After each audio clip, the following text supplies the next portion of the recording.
Natural affections. What are they? Why do they matter? And what happens when they aren't present? This is the Halcyon Project. Let's get started. You'll notice, if you're a student of Christianity or the Bible, that the term natural affections comes up pretty frequently, both Old and New Testament. And it's interesting when you look at those in context, what's being referred to and what happens when they aren't present.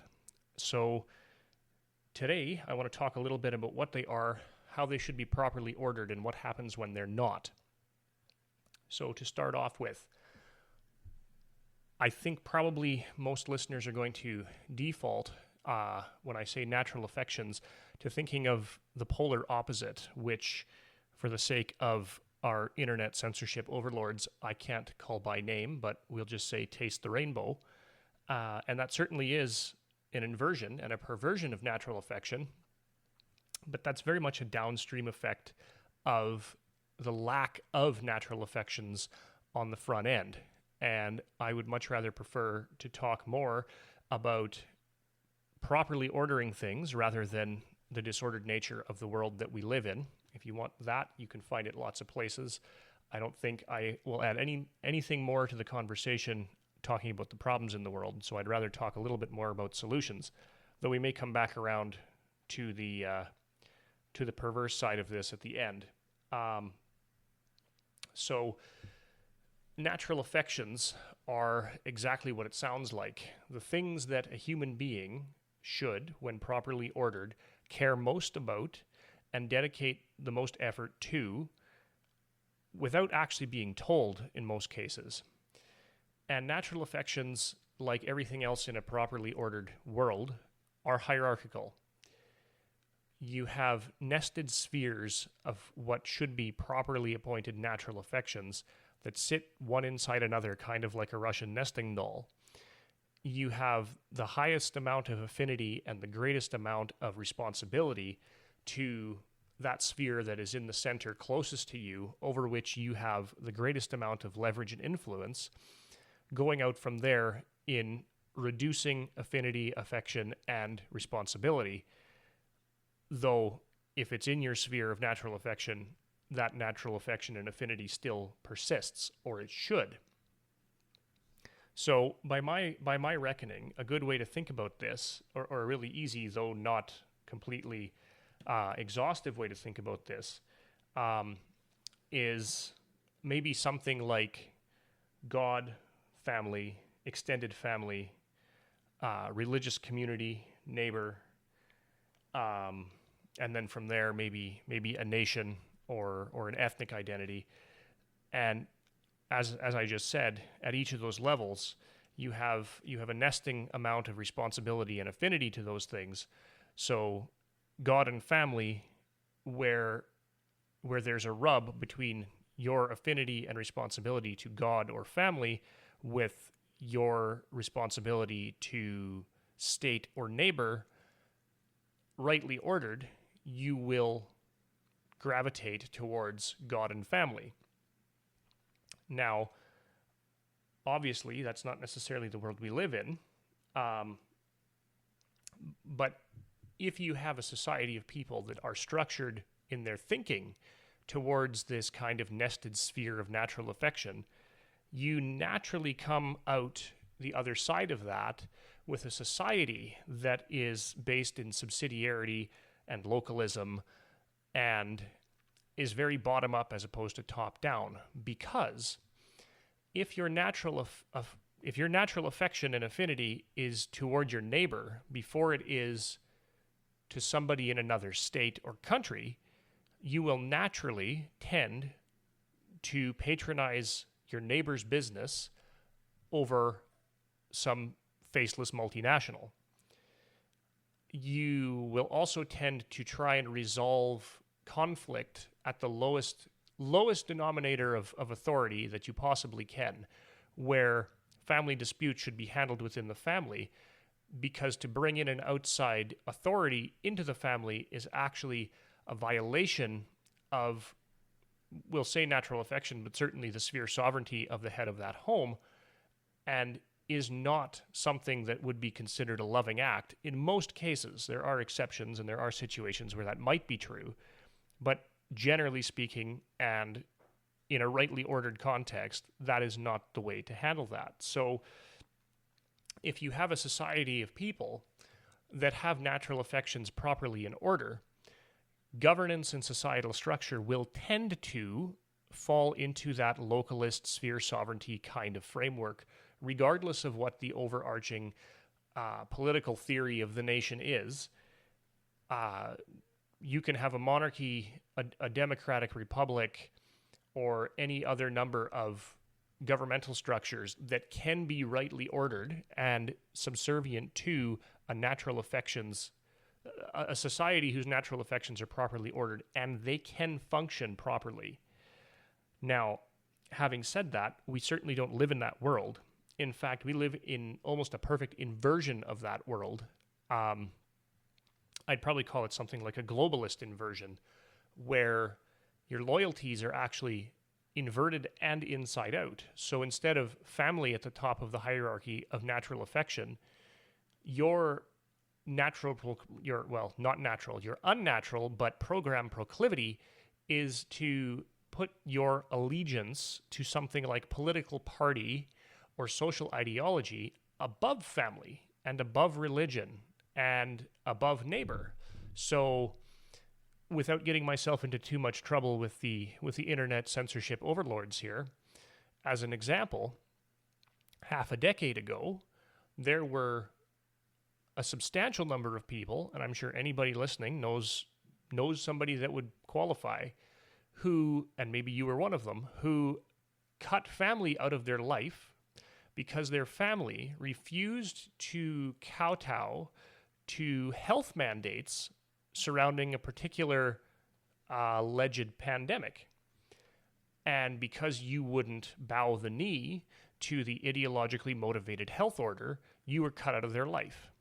That is fundamentally disordered, fundamentally backwards, and fundamentally upside down.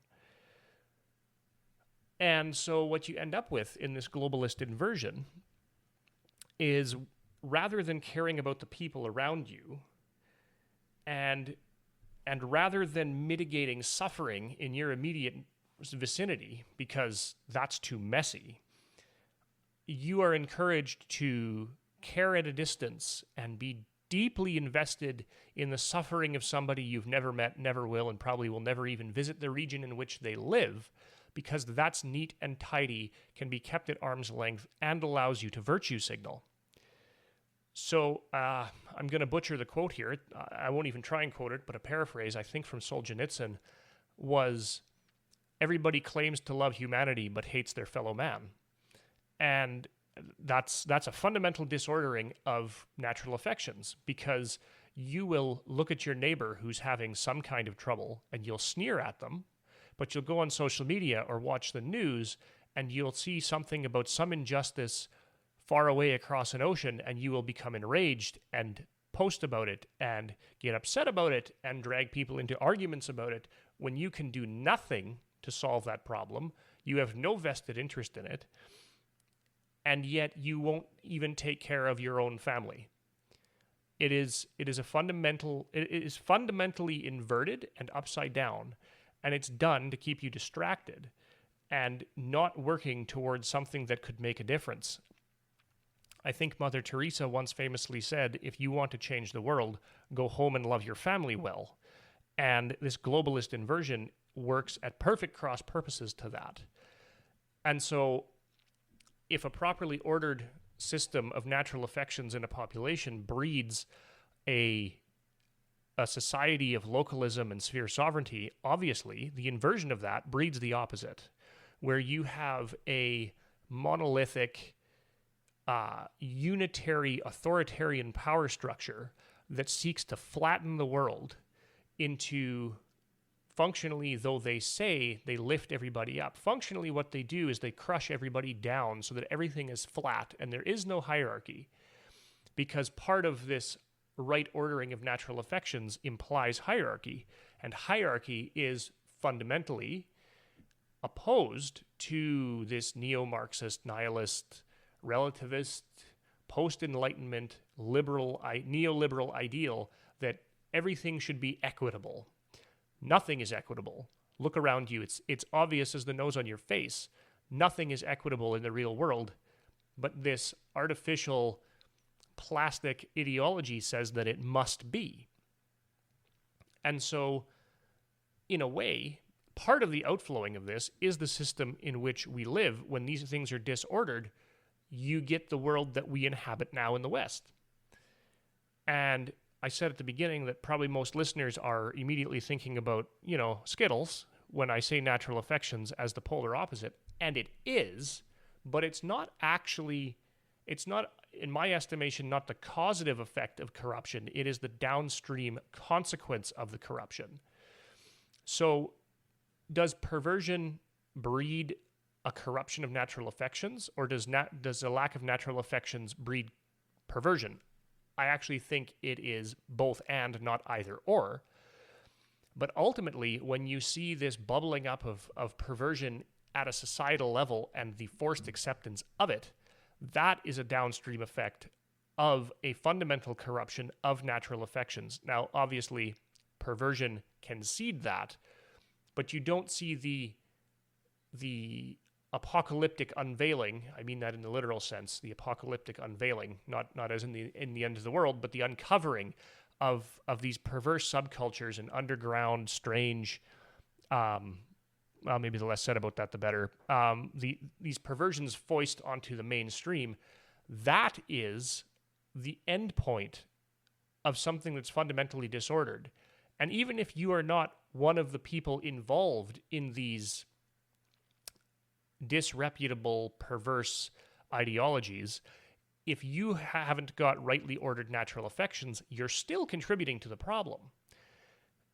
Now, I understand, of course, that the individual contribution is very small, but at the same time, if you don't withdraw your consent to be part of that perversion of natural affections, you are still contributing to the problem.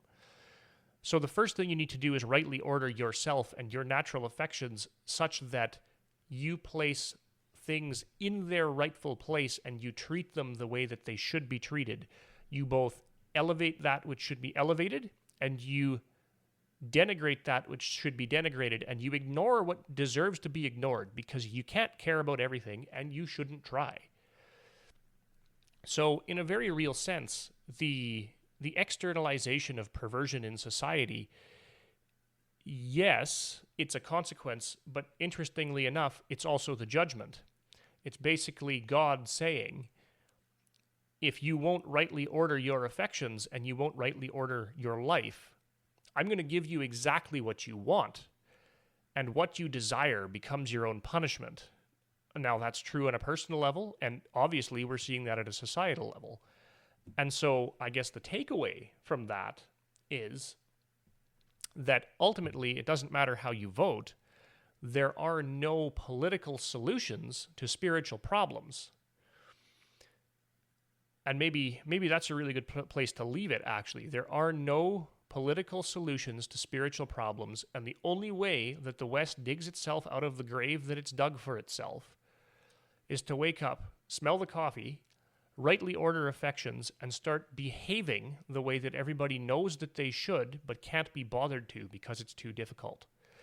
And so we'll leave it there for today. This is the Halcyon Project. Keep your powder dry.